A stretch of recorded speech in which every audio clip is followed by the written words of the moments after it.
Cricket funny game. చివరి బంతి వేసే వరకు దాని గురించి ఏమీ చెప్పలేము. ప్రతిరోజు కొత్త రికార్డు సృష్టిస్తున్నారు. పాత రికార్డులు బద్దలవుతున్నాయి. మహిళల టీ20 ప్రపంచ కప్ ఆసియా క్వాలిఫైయర్లో యూఏఈ క్రికెట్ జట్టు నుండి 10 మంది బ్యాట్స్మెన్ రిటైర్ కావడం ద్వారా అందరినీ ఆశ్చర్యపరిచారు. ఒకేసారి 10 మంది బ్యాట్స్మెన్ రిటైర్ కావాలని నిర్ణయించుకున్నారు.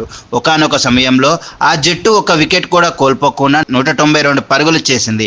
ఆ తర్వాత వారు ఖతార్ను 29 పరుగులకే ఆలౌట్ చేసి పెద్ద విజయాన్ని నమోదు చేశారు.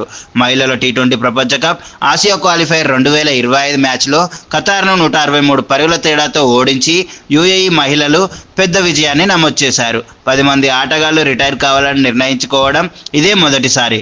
వర్షాన్ని దృష్టిలో ఉంచుకొని యూఏఈ ఈ నిర్ణయం తీసుకుంది. వర్షం ఆ ఆనందాన్ని చెడగొడుతుందని అతను భావించాడు.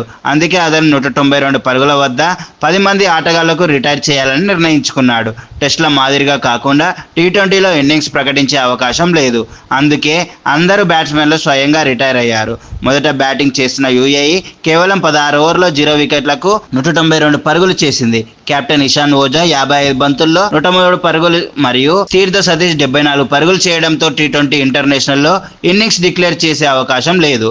అటువంటి పరిస్థితిలో యూఏఈ తెలివిగా తమ బ్యాట్స్మెన్లను ఒక్కొక్కరిని క్రీజ్లోకి రానిచ్చి ఒకరి తర్వాత ఒకరు రిటైర్ అయ్యారు. మే 10న టెట్దాయ్ క్రికెట్ గ్రౌండ్లో మ్యాచ్ జరుగుతున్నప్పుడు బ్యాంకాక్లో వర్షపు అంచనా 50% పైగా ఉంది.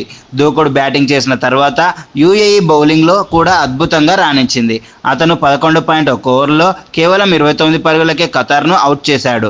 మిచెల్ బోదా 3 వికెట్లు, కేటీ థామ్సన్ 2 వికెట్లు పడగొట్టాడు. కాబట్టి యూఏఈ 163 పరుగుల తేడాతో అద్భుతమైన విజయాన్ని సాధించింది. యూఏఈ ఇప్పుడు 2 పెద్ద విజయాలతో గ్రూప్ బిలో అగ్రస్థానంలో ఉంది మరియు అర్హత దిశగా పయనిస్తుంది.